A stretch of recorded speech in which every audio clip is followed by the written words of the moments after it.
안녕하세요. 이철규 목사입니다. 오늘은 디모데전서 4장을 보겠는데요. 오늘 영상을 찍으면은 제가 29일 날 주일에 아마 이 설교가 나갈 것 같습니다. 그동안에는 뉴질랜드에 볼 일이 있어서 갔다가 그 2주간 14일 날 출발해서 27일 날 한국에 도착합니다. 그래서 그 다음 29일 주일에 볼 것 같습니다. 자, 그런데 그동안에 한번 또 이 영상을 보는 사람들이 이 영상을 한 번 더 볼 수 있는 기회가 되었으면 좋겠습니다. 자, 우리가 디모데전서 3장을 보면은 교회의 일꾼들에 대해서, 일꾼을 세우는 부분에 대해서 어떤 사람을 교회의 일꾼을 세울 것이냐 하는 것부터 말씀을 드렸습니다. 그런데 오늘 디모데전서 4장에 보면은 바울이 디모데에게 주는 개인적인 겉면, 그러니까 꼭 디모데만 아니라 모든 교역자에게 적용되는 메시지라고 보면 될 것입니다. 그래서 이 말씀이 특별히 교육자들에게 뿐만 아니라 모든 성도들에게도 유익이 되어지는 말씀이라고 보는 것입니다. 자, 오늘 말씀에 보면은 그러나 성령이 밝히 말씀하시기를 후일에 어떤 사람들이 믿음에서 떠나 미혹하는 영과 귀신의 가르침을 따르리라 하셨으니 자기 양심이 화인을 맞아서 외식함으로 거짓말하는 자들이라 하고 말씀을 했습니다. 자, 이 말씀을 보고자 할진데 우리가 마태복음을 보아야 됩니다. 마태복음 24장에 보면은 마태복음 24장 5절부터 보겠습니다. 많은 사람이 내 이름으로 와서 이르되 나는 그리스도라 하여 많은 사람을 미혹하리라. 난리와 난리 소문을 듣겠으나 너희는 삼가 두려워하지 말라. 이런 일이 있어야 하되 아직 끝은 아니니라. 민족이 민족을, 나라가 나라를 대적하여 일어나겠고 곳곳에 기근과 지진이 있으리니 이 모든 것은 재난의 시작이라. 그때에 사람들이 너희를 환난에 넘겨주겠으며 너희를 죽이리니 너희가 내 이름 때문에 모든 민족에게 미움을 받으리라. 그때 많은 사람이 실족하게 되어 서로 잡아주고 서로 미워하겠으며 거짓 선지자가 많이 일어나 많은 사람을 미혹하겠으며 불법이 성함으로 많은 사람의 사랑이 식어지리라. 그러나 끝까지 견디는 자는 구원을 얻으리라. 이 천국 복음이 모든 민족에게 증언되기 위하여 온 세상에 전파되리니 그제야 끝이 오리라 하고 말씀을 했습니다. 자, 사도 바울이 4장 1절에서 그러나 성령이 밝히 말씀하시기를 하고 얘기합니다. 성령님께서 말씀을 하십니다. 하나님께서 말씀을 하십니다. 후일에 어떤 사람들이 믿음에서 떠나 미혹하는 일과 귀신의 가르침을 따르리라 하는 것입니다. 자, 후일에, 즉 때가 되면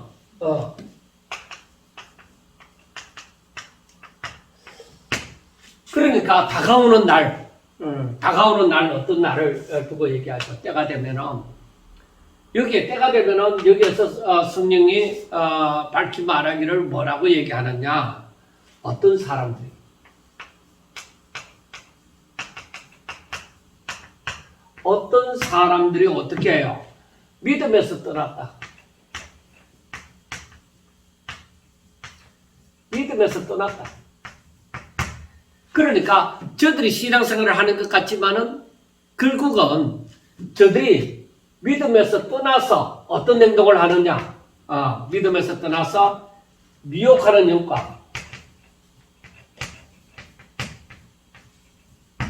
귀신, 이 귀신의 가르침을 따르리라.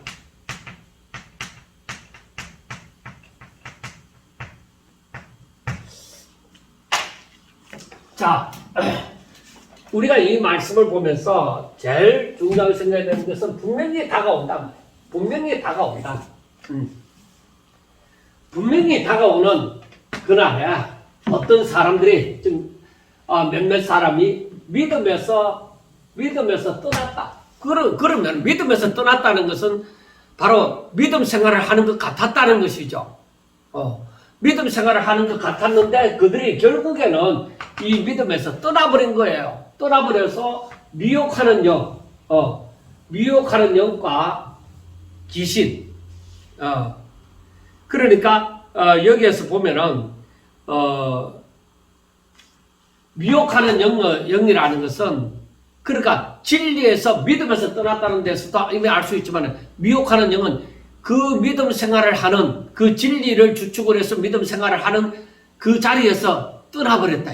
그러니까 완전히 벗어나버렸다. 그러니까 정반대되는 그런 영이나 그런 성령이 아니라 악령이죠. 그리고 이 귀신들의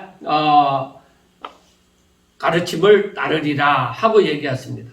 그러니까 이 미혹하는 영이나 이 귀신, 미혹하는 영이나 이 귀신은 바로 결국에는 뭐예요? 사람을 멸망시키는 거야. 사람을 멸망시키는 거야. 미혹하는 영이나 귀신은 사람을 멸망시키는 거야. 그래서 우리가 이들을 어떻게 분류를 할 수 있느냐? 사단이라. 사단의 부하다. 사단의 졸개들이다. 그렇게 얘기하는 거죠. 그 사단은 결국은 멸망합니다. 그런데 멸망할 때에 이들과 자기를 따르는 이 졸개들과 그리고 그들을 미혹을 받아서 따르는 사람들과 함께 다 멸망하는 거예요. 그래 결국에는 이 미혹하는 이 어떤 사람들이 결국에는 뭐요? 이렇게 믿음에서 떠나 미혹하는 영과 귀신의 가르침을 따른다. 그래서 우리가 생각하는 것이 이 어떤 사람,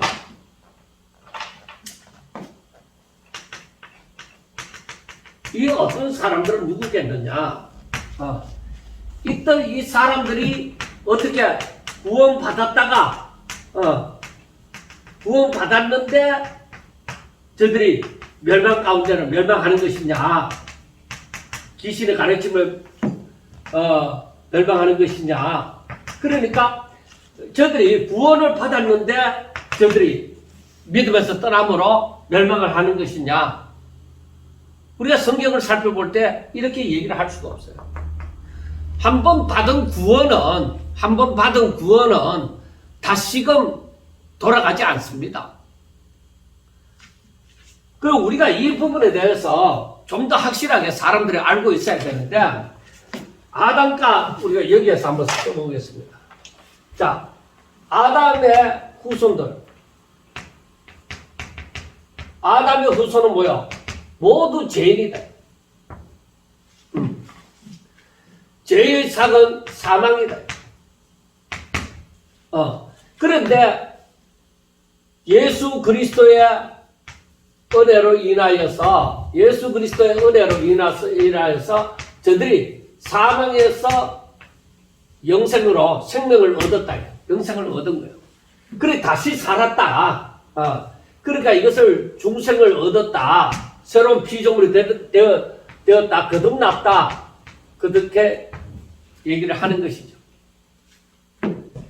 그렇기 때문에 이 중생함이 다시 죽느냐? 이 새 생명을 얻은 사람들이 다시 죽느냐? 그렇게 되면 문제가 있는 것이죠. 예수 그리스도로 말미암은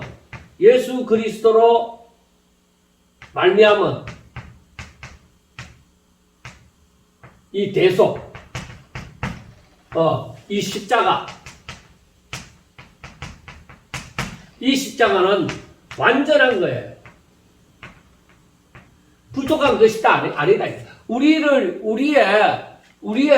향하신 그 구속이 완전한 구속이에요. 그러니까 구원이 완전한 구원이에요. 완전한 구원이에요. 그렇기 때문에 우리가 여기서 알아야 되는 게 어떤 사람이 구원받았는데 멸망하는 것이냐? 아니다. 그럼 뭐냐? 이들은 믿음, 저 복음에 대해서 복음을 들었지만은 그래서 복음을 듣고 믿음 생활을 하는 것 같았지만은 저들이 믿은 것이 아니라 그러니까 죽은 믿음입니다. 죽은 믿음은 야고보서에서도 나오지만은 우리가 죽은 믿음과 산 믿음의 차이점, 살아있는 믿음의 차이점이 무엇이냐? 바로 이 차이점은 뭐라고 얘기하느냐? 정말로 생명이 복음을 듣고 그 안에 말씀이 생명이 되어졌느냐? 안 되어졌느냐는 거예요. 생명이 있으면 움직여요. 이거는 움직이지 않는다 이거예요. 그러니까 행함이 없어요. 이거 죽었다 이 말이에요. 산 믿음은 뭐야? 산 믿음은 움직이는 거예요. 그 안에 생명이 있으므로. 그래서 제가 이거 갑자기 생각나는 것이 무엇이냐면 우리가 조개를 봅시다.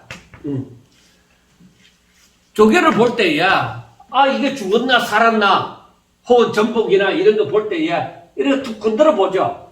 건드려 보면은 이것이 이렇게 움직여요. 그래 이건 살아있는 거고 그리고 이렇게 건드렸는데도 아무것도 움직이지 않고 그러면은 움직이지 않으면은 뭐야? 죽었다. 그래서 죽은 믿음은 움직이지 않는 것이고 산 믿음은 움직이는 것이다. 그러니까 이 어떤 사람들은 교회 안에 들어왔어도 예수 그리스도의 공동체에 들어왔어도 저들이 신앙생활을 하는 것 같이 보이지만은 저들은 죽은 믿음. 정말로 말씀이 생명이 되어진 산 믿음을 가졌다고 하면은 저들은 이 믿음에서 떠나지 않습니다. 믿음에서 떠나지 않습니다. 복음을 확실하게 아는데 어떻게 믿음에서 떠나겠냐. 그래 미혹하는 영이나 귀신의 가르침을 따르는 사람들은 죽은 믿음이다. 그러니까 지식은 있어요. 어떤 면에서 지식은 있어요. 지식은 있으나 저들에게 그 지식이 생명이 되어지지 않는 거예요. 오늘날에 자 다시 봅시다. 자 오늘날의 문제점. 오늘날 성도들의 문제점.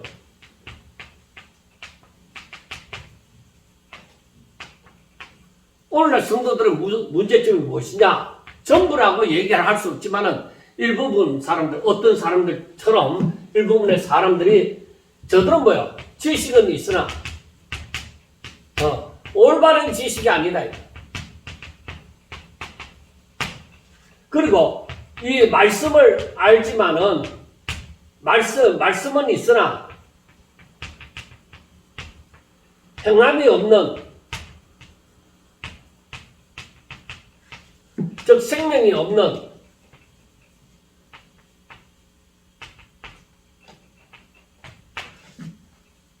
죽은 것이다. 움직이지 않는 것이다. 그러니까 이 오늘날 성도들이 그러한 말씀이 있지만은 저들이 믿는다고 얘기를 하지만은 온전히 하나님의 영광을 위하는 것이 아니라 하나님의 영광을 찬미하는 것 같이 보이지만은 찬미가 아니라 결국 자기의 의를 찬미함이 되어진다. 그 자기 중심의 하나님 중심의 삶이 아니라 자기 중심의 삶을 사는 거다. 이것이 굉장히 중요한 거예요.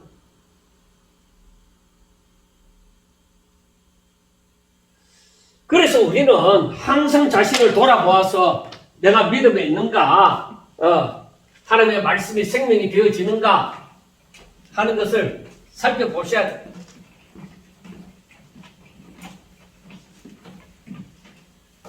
그렇지 않으면은 자신이 잘 믿는 것 같은데 내가 하나님을 향한 그 열심히 선한 일을 한다고 열심은 있는데 결국에는 뭐예요? 그 사람이 어떻게 되어져요? 열심히는 있는데 하나님의 의를 이루는 것이 아니라 자기의 의를 이루려고 하는 그러한 열심이었다. 그게 왜 그렇게 되어지느냐? 하나님의 말씀을 올바로 깨닫지 못하기 때문이다. 그러니까 얼마나 안타까워요. 저희들이 하나님의 말씀을 제대로 깨닫지 못함으로 말미암아서 그렇게 자기 의를 위한 열심으로 사는 것이 그것 또한 하나님의 영광을 위하여 산다고 생각하는 거예요. 하나님의 말씀이 기준이 아니라 이것은 자기의 생각, 사람의 생각이 기준이 되는 거예요. 그러니까 우리가 2절에서 말씀을 뭐라고 얘기하는 거예요? 2절에서 말씀하는 거 보면 자기 양심의 화인을 맞아서 외식함으로 거짓말하는 자들이야. 그런 사람들은 양심이 화인 맞았어. 거짓말하는. 그럼 어떤 의미에서는 스스로에게 쏟고 있는 거예요. 그 양심이, 야, 네 양심이 있나? 그런데 자기가 생각할 때는 그게 맞다 이 말이야. 근데 나 양심이 있지. 근데 그 양심이 뭐야? 이미 화인을 맞아가지고 병들었다. 그래서 거짓말을 마귀처럼 자기 것으로 삼고 그렇게 살아가는 거야. 그러니까 이 사람들은 죄에 대한 아픔이 없다. 이 죄에 대해서 아픔이 없는 거예요. 왜? 거짓을 자기 것으로 삼고 살아가고 있고 양심의 하에 맞았으니까 그 자기 자신의 죄를 죄로 생각하지 않는 거죠. 그러니까 죄에 대한 그 아픔이 없는 거예요. 그러니까 이런 사람들은 회개가 없다.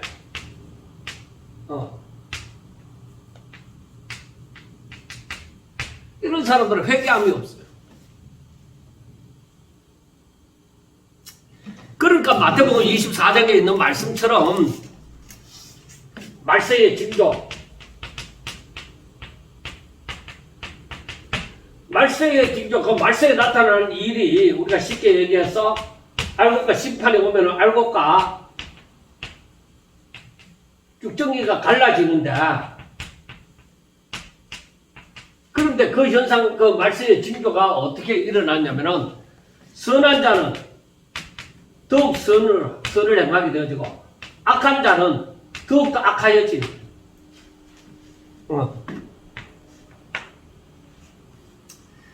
그래, 거짓말 하는 자는 아예 거짓을 밥 먹듯이 자기 것을 여기서 그렇게 살아가는 것이죠.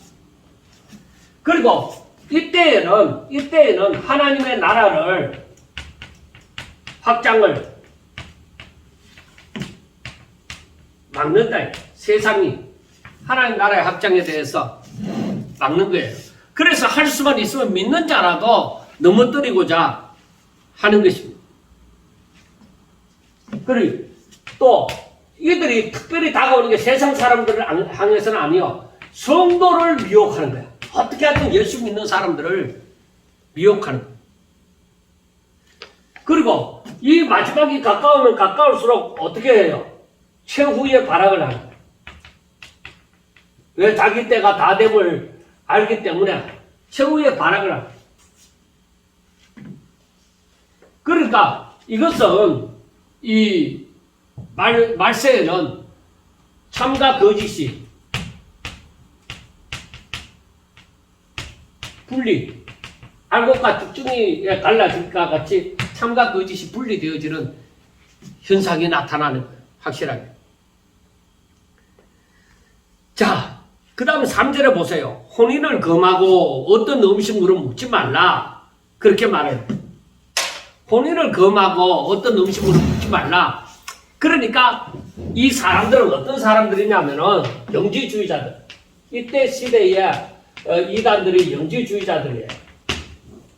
그래서 이 사람들은 금욕주의 생활을 해요. 그러니까 물질적인 것은 악하고 영적인 것은 선하다. 이렇게 바라보는 거예요. 그래서 여기에서 보면은 혼인을 금하고 어떤 음식물은 먹지 말라 하고 얘기를 하는 거예요. 그런데 사도 바울이 말하는 말은 뭐라고 얘기해요? 음식물은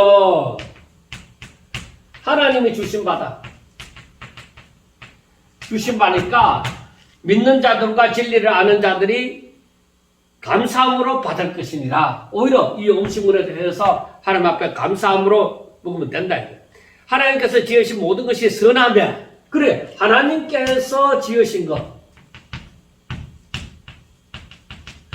지으신 것이 모든 것이 선하다. 사도 바울이 말하는 것은 하나님께서 지으신 것, 악한 것을 지었지 않았다 이 말이에요. 그 영지주의자들은 그렇게 보지 않는 거죠.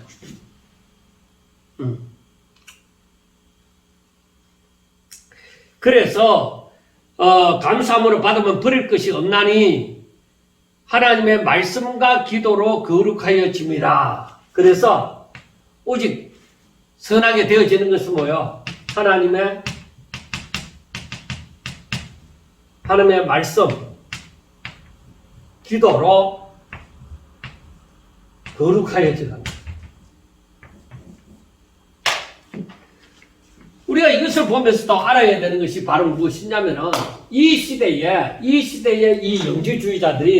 영지주의자들이 바로 육적인 것은, 물질적인 것은 악하고 영적인 것은 선하다, 그렇게 함으로 말미암아 그 사람들에서 나오는 것이 무엇이냐? 금욕주의다. 그래서 혼인도 하지 말고 또 어떤 음식물도 먹지 말라. 어떤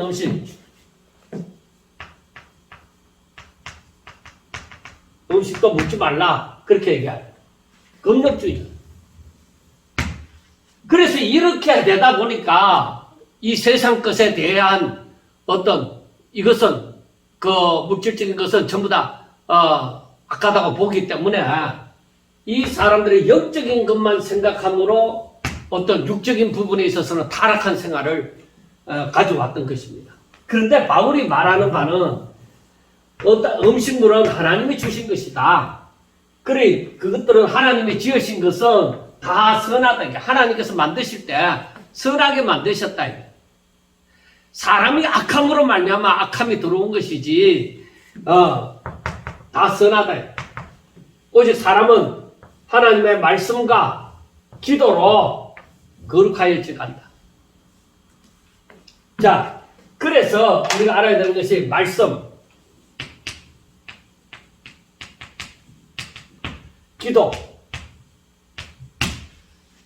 자, 이 부분에 대해서 하나님의 말씀이, 그러면 내가 열심히 읽으면 되나? 그러니까 하나님의 말씀을 주신 것은 뭐예요? 지키고 행하라. 그래서 마태복음 28장에 보면도 너희들이 그것을 가르쳐, 지켜, 행하게 하라.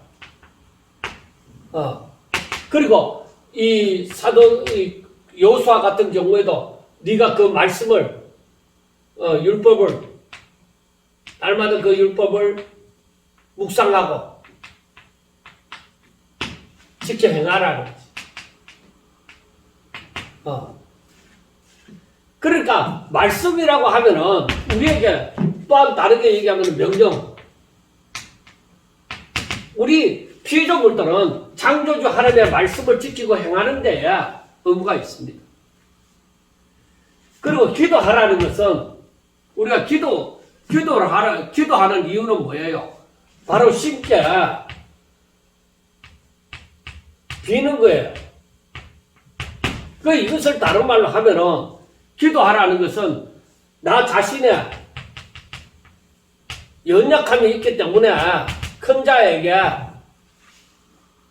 의지하고 비는 것이죠. 나를 도와주세요. 내 죄를 용서해 주세요. 내가 연약합니다. 그렇게. 그리고 그 하나님의 뜻을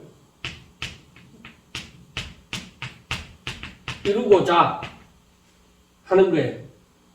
그러니까 어떤 의미에서는 이거 쉽게 비고 자신의 연약함, 이것은 자신의 연약함이나 부패함, 부족함,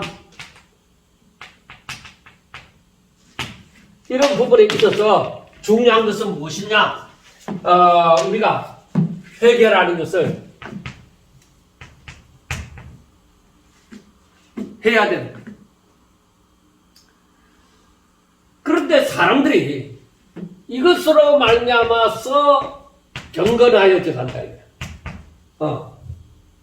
경건하여져 간다는 것은 사람들이 에베소서 1장에서도 살펴볼 수 있는 것처럼 이렇게 경건하여짐으로 이게 하나님의 자녀다운 삶을 사는 것이죠. 그래 이것이 무엇이냐? 이것이 하나님의 은혜의 영광을 찬미하는 삶이에요. 이게 이렇게 살아가는 것이 바로 경건이다. 그 하나님의 자녀다운 삶이 무엇이냐? 말씀과 기도로 거룩하여져 가는 것이. 하나님의 말씀을 지켜 듣고 보고 듣고 지켜 깨달아서 지키고 행하라. 그리고 기도해라. 그것을 이룰 수 있도록 네가 기도해라. 네 잘못한 것에 대해서 경건하여지고 네 죄를 네 마음속에 품고 있을 수는 없지 않느냐. 그래서 회개하고 자신의 연약하고 부족한 것을 깨닫고 부패한 것을 깨닫고 하나님의 도우심을 구하고 그리고 하나님의 뜻을 이루고자 하나님 앞에 간구해라. 그 성도의 삶이 그렇게 함으로써 경건한 삶을 이루고 하나님의 영광을 찬미하는 인간의 그 본연의 그 사명을 온전히 감당할 수가 있게 되어지는 것입니다.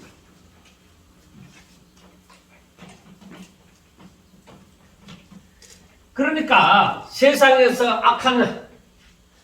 악한 자들은 하나님의 말씀을 따르기보다는 자기가 생각하는 대로 선을 행하고 그러니까 자기 생각에 선을 행하고 그 행동을 하는 거예요. 그러니까 로마서 10장 2절과 3절에 있는 말씀처럼 저들에게 올바른 지식이 없음으로 말미암아 하나님의 의를 이루는 것이 아니라 결국에는 뭐예요? 결국에는 저들이 하나님의 의를 이루는 것이 아니라 자기 의를 이루려고 하나님 의에 힘써 복종하지 않는 거예요. 아니 내가 얼마나 열심히 하나님 앞에 살았는데 아니 열심히 살긴 살았죠. 그런데 하나님의 의를 이루려고 열심히 산 것이 아니라 결국에는 자기 의를 이루려고 열심히 산 것이죠. 그래 이 부분에 있어서는 우리가 거짓 선지자들이 난무하기 때문에 지금 그런 이론이 나오는 거예요. 오늘날에 정말 이 마지막 때가 가까워져 가기 때문에 진보나 보수나 어느 진영에 있는 학자들 가운데서라도 정말 믿을 수 없는 이론을 끄집어내어서 사람을 미혹하는 경우가 너무너무 많습니다. 그래서 사람은 오늘 성도들은 자기 생각으로 자꾸 누구의 말을 듣고 내가 그 말이 맞는 것 같아 이러면서 그 사람을 따르면 안 됩니다. 성경이 어떠하냐? 그걸 찾아서 헤매야 돼. 그리고 그에 따라서 순종하려고 해야만 되는 것입니다. 제가 지금까지 고민하면서 몸부림치고 했던 것은 사람들은 교단에 따라서도 다른 말을 하고 어떤 나라에 따라서도 그렇고 어떤 사람에 따라서도 다른 말을 많이 합니다. 그래서 저들이 다 하나님을 잘 믿고 열심히 있는 사람들이 있고 많은 열매를 맺었다고 하기 때문에 그러면 진리는 무엇인가? 성경은 뭐라고 말하는가? 그래서 다른 사람의 얘기를 듣는 것만이 아니라 제가 또 목사다 보니까 또 가르치는 입장에 또 있고 하니까 제가 먼저 깨달아야 되겠다. 그래서 여러 책들도 참고를 하면서 성경을 읽으면서 정말 성경 말씀을 묵상하면서 부족하면 또 자꾸 내 마음의 지식이 더하여져 갈 수 있도록 깨달아 갈 수 있도록 성령께서 인도하시는 바를 알기 위하여 노력을 했던 것입니다. 그래서 오늘날에는 어떠하냐? 오늘날에는 어떠하냐? 분명히 사람들은 말을 합니다. 에베소서 2장 8절에 있는 말씀처럼 사람들은 말하기를 여러분들의 구원은 돈으로 갑니까? 돈으로도 못 가요 하잖아요. 힘으로 갑니까? 어떤 능력으로서 구원을 얻습니까? 아니, 이거 아니에요. 그래서 구원은 뭐야? 믿음으로 가는 나라. 믿음으로 가는 나라, 하나님 나라 하잖아요. 그래, 중요한 건 이거예요. 믿음으로 말미암아.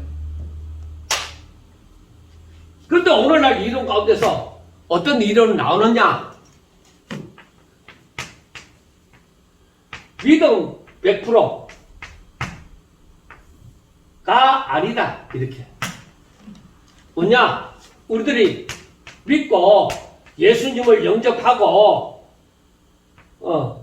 예수님을 영접하고, 그리고 나의 행위가,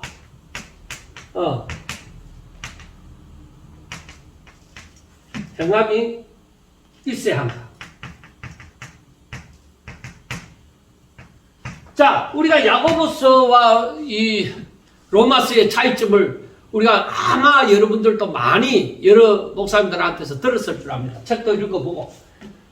자, 믿음으로 예수 그리스도를 영접하고 내가 예수 믿는 사람이 되어졌다 이거예요. 그런데 내 행위가, 즉 나의 행함이 따르지 않으면은 내가 아무리 믿는다 할지라도 이건 반쪽 구원이다. 그러니까 온전한 구원을 얻을 수 없다. 그렇게 얘기를 하는 것이죠. 믿는 사람이라도 그러니까 행함이 있어야 된다. 행함이 그러니까 이걸 어떻게 얘기하느냐면 이거 50% 이거 50% 행함 50% 나의 행함이 50% 이렇게 생각을 하는 것입니다. 저는 얘기하고 아니다.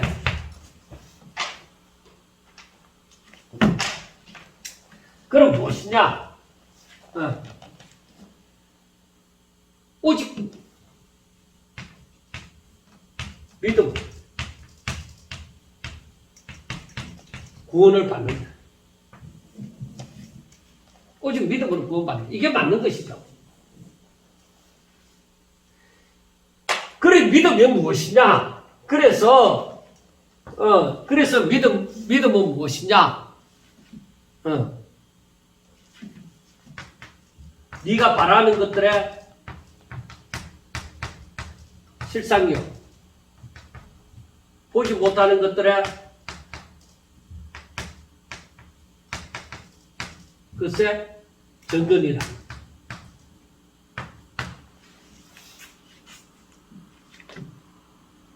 그건 믿음의 선진들이 전부 이렇게 살았잖아요. 자, 그러면 우리가 믿음이라는 것에 대해서 확실하게 아셔야 돼요.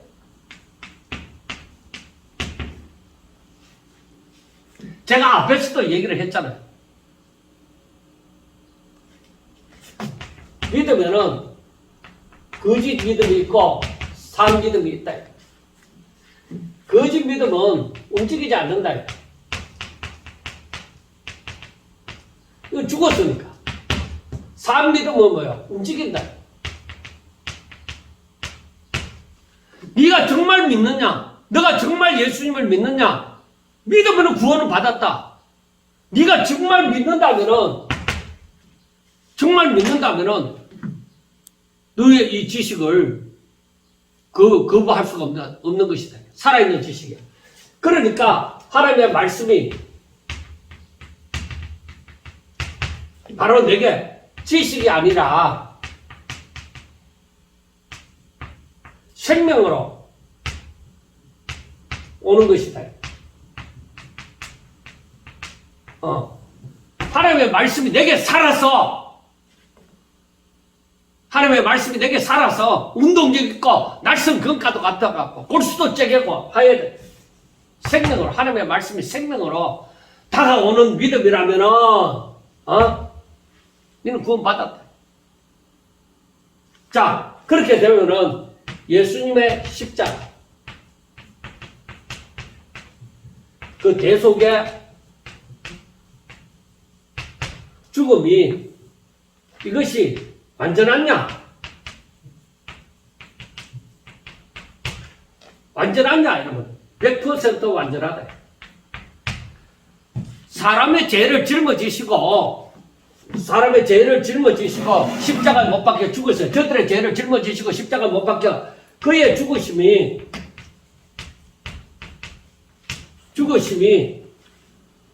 완전하다.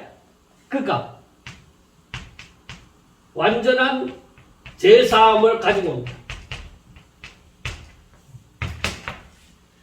저들의 행함이 있느냐?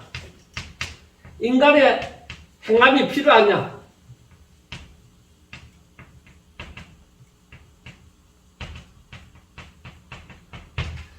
아니다. 구원에 있어서 구원, 그 죄사함, 그 영생을 얻는 데 있어서 인간은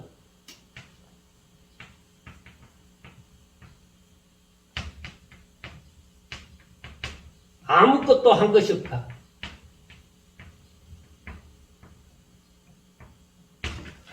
자, 예를 들어 보겠습니다. 2 곱하기 3은 6이야. 2 더하기 3은 5야. 그렇잖아요. 그런데 문제가 2 더하기 3. 문제가 2 더하기 3 더하기 2 곱하기 6이 나왔어요. 그러면 2 더하기 3은 뭐야? 갈로 아래부터 뭐지 보니까 5잖아요. 2 곱하기 3. 2 곱하기 3은 2, 3은 6이잖아요. 그 요거 두 개를 더하면은 답이 11이잖아요. 이거 분명히 선생님이 11을 맞다고 해줄 거예요. 왜 그러냐? 제 안에 들어온 이 원리가 그대로 내게 받아들이죠. 아무런 의심 없이 100% 2 곱하기 3은 6, 2 더하기 3은 5로 100% 내게 받아들여졌어요. 그러니까 이런 문제를 보았을 때 나는 이 11이라는 답을 낼 수가 있어요. 자, 그러면은 내가 예수님의 십자가 그 대속의 죽음은 누구든지 믿는 사람에게는 죄사함을 받고 영생을 얻으리라. 이런 데 있어서 내가 이렇게 이걸 믿기 때문에 나는 아무런 의심 없이 예수님을 믿는 거예요. 인간이 뭐 노력을 한 것이 없어요. 그래서 우리가 에베소서 2장 8절을 보면은, 자, 에베소서 2장 8절에 거기에 보면은 너희는 그 은혜에 인하여 믿음으로 말미암아 구원을 받았으니 하나님의 은혜 그 사랑으로 말미암아서 예수님을 이 땅에 보내주셔서 우리의 죄를 짊어지시고 십자가에 못 박혀 죽게 하심으로 누구든지 저를 믿는 자마다 구원을 받게 하심이라. 그래, 그렇게 해서 믿음으로 너희들이 구원을 받았으니까 이것은 너희에게서 난 것이 아니고 하나님의 선물이다. 오직 하나님의 선물이다. 행위에서 난 것이 아니니 이는 누구든지 자랑하지 못하게 함이라. 그렇게 말씀을 했습니다. 자, 그러면은 나의 행함이 들어가면은 내가 자랑할 만하잖아요. 내가 40일 금식기도 함으로 구원을 받았다 하면은 그 자랑할 만하잖아요. 다른 사람이 아무나 할 수 있는 것이 아니니까. 단순하게 중요한 것은 오직 믿음으로 할 때에 이 믿음이 무엇이냐, 진정한 믿음이 무엇이냐, 이 거짓 믿음은 아니다 이거야. 산 믿음. 내가 정말로 이걸 믿는 것처럼, 이 진리를 믿는 것처럼 내가 살았다.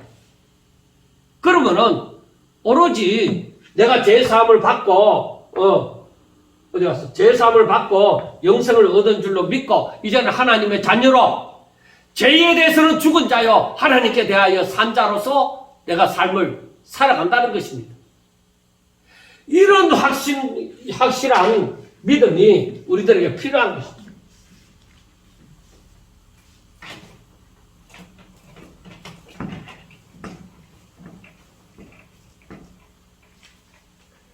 우리에게는 이런 확실한 믿음이 필요한 거예요.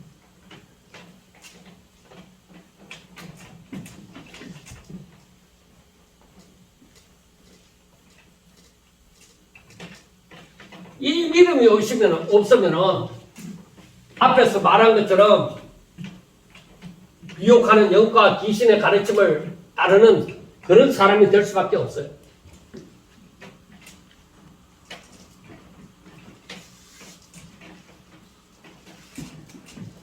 그래서 우리들이 교회를 다녀도 그냥 교회에서 예배 드렸다, 하나님 앞에 내가 기도했다, 하나님이 이렇게도 해주시고 저렇게도 해주시고 기도했다, 그것이 전부가 아니에요.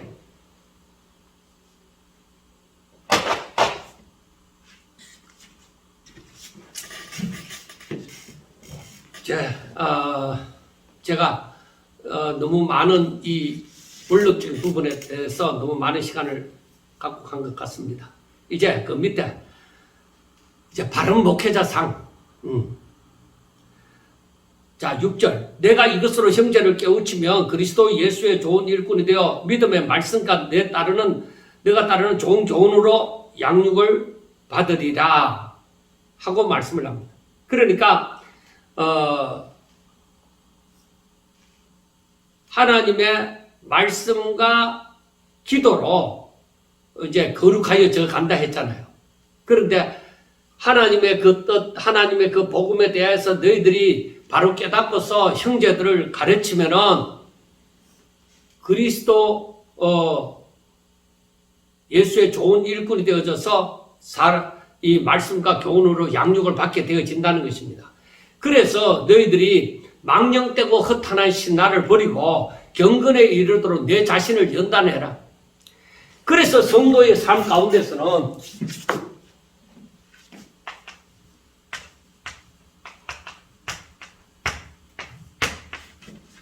경건의 훈련, 경건의 훈련이 꼭 필요한 겁니다. 사람들은 사실 제가 오늘 또 아침에 이제 새벽 예배를 마치고 이렇게 묵상을 하면서 생각한 게, 사람들이 교회를 다니는 것이 참 이제 좋은 것이다. 물론 신앙 서적도 읽고 뭐 혼자서 집에서 성경도 보고 하는 것도 참 대단한 일이지만, 먼저 예배를 많이 드리는 것, 그러니까 하나님의 말씀을 그 가르침을 많이 받는다는 것 자체가 중요하다. 그런데 그 가르침이 어떤 가르침이냐 한 것은 더 중요하다 이거죠. 만약에 잘못된 가르침을 받으면은 잘못되게 가는 거예요. 그래서 목회자들이 고범죄를 짓는 거예요. 그럼 목회자들이 날마다 성장을 해야 되는 거죠. 경건 훈련을 하면서 목회자들부터 경건 훈련을 하면서 자신을 연단해 가야 되는 거죠. 아, 나 힘들어. 그래, 안 해도 살아. 그래서 성경을 묵상하기를, 성경을 연구하기를 게을리하는 그 경우에는 바른 목회자가 될 수가 없는 것이죠. 8절에 보면은 육체의 연단은 약간의 유익이 있으나 경건은 범사에 유익하니 금생과 내세의 약속이 있느니라. 이 경건이라는 것은 우리 하나님을 믿는 사람들에게 있어서는 꼭 필요한 거예요. 하나님을 믿는 자의 삶이에요. 하나님의 말씀을 읽고 묵상하고 그대로 행하고 실천하는 그것이 경건이에요. 목소리 굵게 해갖고 뭐 어떤 하나님하고 의식하고 뭐 이렇게 하는 것이 아니라 정말로 하나님 앞에 말씀을 읽고 묵상하면서 그 앞에 무릎을 꿇고 순종함이 날마다 더해져 가고 예수 그리스도를 날마다 더욱더 닮아 오직 하나님의 뜻을 위하여 자신을 온전히 드리는 그런 삶을 사는 것이 너무나도 중요하다. 그렇게 살 때에 이 땅에서뿐만 아니라 하늘나라에서도 약속이 있는 그런 삶을 살 수가 있다는 것입니다.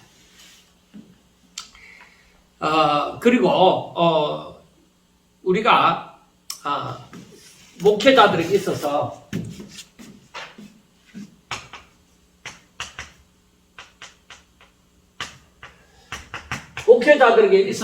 진짜 중요한 것은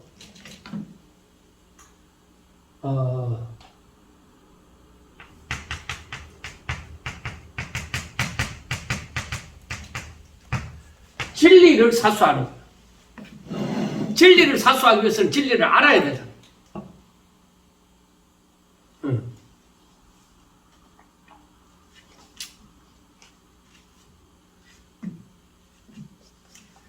진리를 사수해야 되고,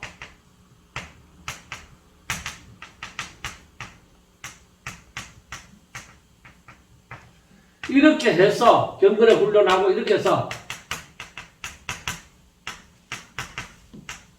날마다 자라나야 한다. 목회자가 이렇게 날마다 자라나요. 목회자가 신학교 나오고 강단에 서서 성경 말씀만 전하면은 그게 끝이냐? 아니에요. 목사도 한 인간으로서 날마다 하나님 앞에서 자라나야 돼요. 그런 경건의 훈련을 게을리 하지 않아야 돼요.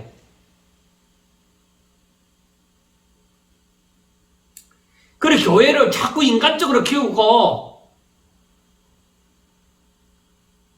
사회단체처럼 무슨 모임이나 많이 가지고 그게 아니라 성도 그것도 참 교제도 그런 교제도 중요한데 성도들 한 사람 한 사람이 하나님의 말씀을 깨달으면서 더 헌신한 하나님 앞에 나와서 헌신한 사람 앞에서가 아니라 하나님 앞에 더 나와서 헌신하고 자신들의 어떤 단합된 그 모습을 보여주는 것이 아니라 자신들이 하나님의 말씀에 순종하는 모습, 하나님 앞에 헌신하는 모습이 점점 더 보여지는 그것이 중요하다. 그래서 교회는 말씀이 바로 서는 거, 그게 중요한 거예요.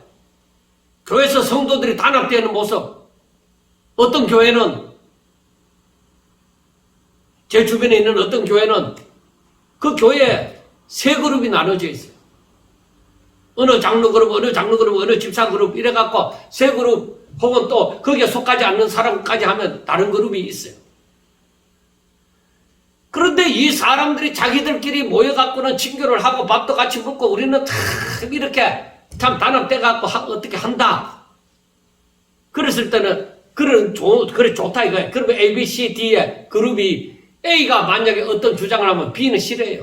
우리가 왜 저 사람들 따라가느냐는 거죠.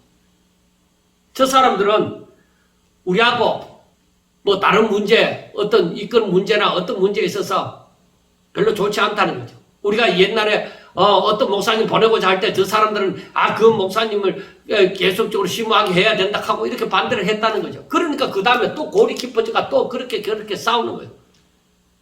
그러니까 그런 교제가 아니라 오히려 사람들이 모여서 하나님의 말씀을 깨닫고 거기에 또 깨달은 대로 순종하기 위하여 더욱더 하나님 앞에 기도하고 또 헌신하는 그 모습을 자신을 온전히 제물로 드리는 그러한 모습이 나와지는 교제가 되어져야 되는 것이죠. 그럼 뭔가 교제에 대해서 뭔가 잘못 생각하고 있는 거예요. 하나님과의 친밀한 교제를 하면은 하나님과 맨날 놀러 다니고 그런 것입니까? 하나님과 친밀한 교제가 있다는 것은 바로 하나님의 뜻을 이루어가는 것이죠. 하나님의 그 말씀이 그대로 성취되어져 가는 삶에 함께 동행하면서 선하신 하나님의 그 말씀하심을 순종하며 가는 것이죠. 자, 그 다음 9절 말씀에 보면은 밑보다 이 말이여 모든 사람이 받을 만하도다. 이를 위하여 우리가 수고하고 힘쓰는 것은 우리 소망을 살아계신 하나님께 두미니 곧 모든 사람 특히 믿는 자들의 구주시라. 너는 이것들을 명하고 가르치라. 그렇게 얘기했습니다. 그러니까 이렇게 지금까지 말씀한 대로 이거는 모든 사람이 받을 만하다. 들어야 된다는 이것이죠. 그래서 여기에서 바울이 말하는 바 이를 위하여 우리가 수고하고 힘쓰는 것은 우리 소망을 살아계신 하나님께 두미니 나의 전부를 하고 오직 하나님 앞에 나의 하나님을 믿는다는 것은 나의 전부를 하나님 앞에 드립니다.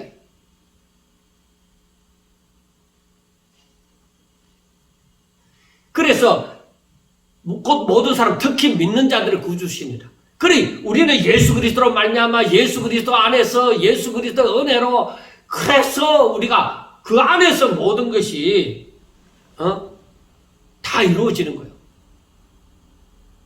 그래서 예수를 떠난 인생은 살 수 없어요. 믿음으로 산다 하는 그건 거짓말이에요. 예수 떠나고서는 안 돼요. 예수 없이 구원받는다는 것도 그거 거짓말이에요. 예수 없이 50%를 내 행위가 더하여져서 예수의 구원이 온전히 이루어진다. 그것도 거짓말이에요. 그래서 오늘날 진보든 보수든지 간에 이 잘못 전하고 있는 그 사람들의 그 소리에 경계심을 가져야 돼. 그래서 바울은 너는 디모데에게 너는 이것들을 명하고 가르치라. 이걸 확실하게. 그러니까 목회자는 진리를 사수해야 되는 거예요. 어떤 진분 어떤 인척관계 학벌관계 다 좋다 이거 그래도 틀린 건 틀린 거예요. 진리 앞에서 틀린 건 틀린 거예요. 진리를 사수해야 돼요. 그래서 12절을 보면은 누구든지 내 연수함을 없인 여기지 못하게 하고 오직 말과 행실과 사랑과 믿음과 정절에 있어서 모든 믿는 자에게 본이 되어 하고 얘기를 합니다. 그래서 너가 나이가 어리다고 해서 없인 여기지 못하게 하라. 나이가 어리든 많든 하나님의 말씀에 확실하게 서 있으면 그 하나님의 그 말씀의 근위, 그 영적인 근위가 서게 되는 거예요. 그걸 무시하는 자는 하나님을 대적하는 자예요. 자기가 목회자보다 나이가 많다고, 자기가 목회자보다 돈이 많다고, 그 어떤 것으로도 목회자에 대해서 그런 것 가지고 목회자를 이겨내려고 하면 안 되는 거예요. 목회자가 오직 하나님의 말씀을 제대로 전하고 그것을 가르칠 때에 순복해야 되는 거예요. 그게 바로 하나님의 말씀 앞에 순복하는 거예요. 그리고 더욱더 목회자는 무조건 내가 목회자니까 당신은 내 말을 들으셔야 아니라 하나님의 말씀을 진리를 사수하고 그 경건의 모범을 보이셔야 되는 거예요. 그래서 날마다 자기 자신이 자라나는 것을 보이므로 성도들도 그렇게 따라서 목회자처럼 또 자라나기를 힘써야 되는 거예요. 그래서 오직 말과 형실과 사랑과 믿음과 정절에 있어서는 믿는 자에게 본이 되어 내가 이럴 때까지 읽는 것과 권하는 것과 가르치는 것에 전념하라. 그래서 자기 자신이 날마다 말씀을 읽고 그 말씀을 통하여서 깨달음을 얻고 거기에 대해서 순복하고 살아가는 것처럼 다른 사람에게도 그걸 가르치라 이거예요. 그럼 남을 가르치기 전에 먼저 자신이 그런 깨달음이 있고 그런 변화가 있고 그러한 하나님의 임재를 체험해야 되는 거예요. 목회자가 성장하지 못하면은 그에게 가르침을 받는 성도들도 성장하지 못해요. 성도들이 분명히 가져야 되는 것은 내가 하나님을 사모하는 거예요. 그 사모함이 있어야 그 가르침도 받을 수 있는 거예요. 사모함이 없이는 그 가르침을 아무리 들어도 앞에 1절에서 나오는 어떤 사람들처럼 오히려 미혹하는 영과 그 귀신의 가르침을 따르게 되어져요. 내가 하나님을 진정 알고 싶어서 진정 사모하는 마음이 딱 있어야 이 목회자가 자기 자신이 점점 더 성장하는 그 모습을 보이면서 거기에 대한 진리를 전하게 되어질 때 그걸 받아들이게 되어지죠. 그래서 진정으로 진심으로 아멘하게 되어지죠. 그리고 14절을 보면은 내 속에 있는 은사 곧 장로의 회에서 안수 받을 때에 예언을 통하여 받은 것을 가볍게 여기지 말며 이 모든 일에 전심전력하여 너의 성숙함을 모든 사람에게 나타내게 하라. 그 목회자의 성숙은 어디에 있습니까? 부자 된 거요? 큰 교회 목사 된 거요? 세상 사람들이 알아주는 거요? 물론 그것도 얘기를 하면은 또 억지로 여면은 열 수도 있을지 모르지만 그거 아닙니다. 교육자는 주어진 환경에 안주하거나 게을리해서는 안 됩니다. 목회자는 끊임없이 진보해야 되고, 수십 년 목회를 했다고 하더라도 날마다 말씀을 묵상하고 하나님께 더 가까이 나가야 돼. 그 같은 진보가 타인이 느낄 수 있을 정도, 이야, 저 목사님 확실히 정말 많은 깨달음을 갖고 있다. 이렇게 돼야 돼. 여러분, 제가 원래 40년, 이제 만 40년이 되고 41년째가 됩니다. 강단에서 설교한 지가. 성경 어디를 펴놓고, 뭐 새벽 예배 같은 경우야, 뭐 어디를 펴놓고 해도 말씀을 전하지 않겠습니까? 그런 식으로 살면 안 된다 이거죠. 교육자가.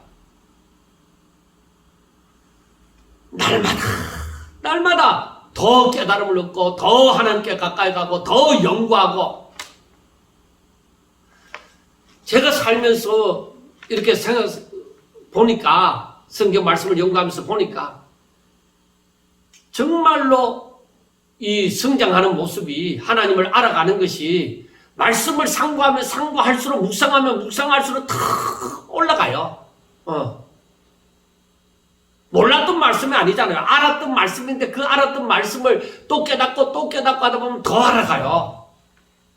정말로 나중에 하나님 감사합니다 하면 저절로 나와요. 왜? 내가 전에는 5까지밖에 몰랐는데 이제는 7, 8을 알게 되어졌으니까 얼마나 감사한 거예요. 더욱더 완전하여 저 가는 것이죠. 나이가 들어도 성장하는 그 노력을, 성장하고자 하는 그 노력을 그쳐서는 안 됩니다. 우리의 구원이 완성되는 날까지, 우리가 하나님 앞에 서는 그날까지 우리는 긴장을 풀어서는 안 됩니다. 그래서 우리는 말씀을 상고하고 이렇게 예배를 드리고 또 순종하면서 자신 안에서 자신의 영혼 속에서 복음의 능력이 나타나는 것을 체험하면서, 즉 하나님의 임재를 체험하면서 살아가야 됩니다. 목회자가 자랑할 것이 무엇이 있습니까? 돈 자랑할 거요? 건강 자랑할 거요? 명예를 자랑할 거요? 총회장 됐다는 거 자랑할 거요? 내 안에 예수 그리스도의 생명이 충만하여 진리가 충만하고 하나님의 말씀이 살아 역사함으로 정말로 예수 생명으로 산다는 그것을 느끼는 거예요. 말로만 아니라. 그래서 마지막 16절에 보면은 내가 내 자신과 가르침을 살펴 이 일을 계속하라. 이것을 행함으로 내 자신과 내게 듣는 자를 구원하리라. 말씀 전하는 것밖에 없어요. 저들 앞에 날마다 자신이 하나님께로 더 가까이 나가고 더 성장하는 그 모습을 보여주므로 또한 가르치는 것밖에 없어요. 그래서 우리 성도들은 언제나 말씀과 기도, 그것으로 경건해지니까 말씀과 기도 생활을 충실히 하고 거짓 교훈에 물들지 않도록 항상 경계해야 하고, 또한 경건에 이르기를 더욱더 예수 그리스도를 닮아가고 주님처럼 살도록 그 연습함이 세상의 어떤 연습보다도 중요함을 깨달아야만 하는 것입니다.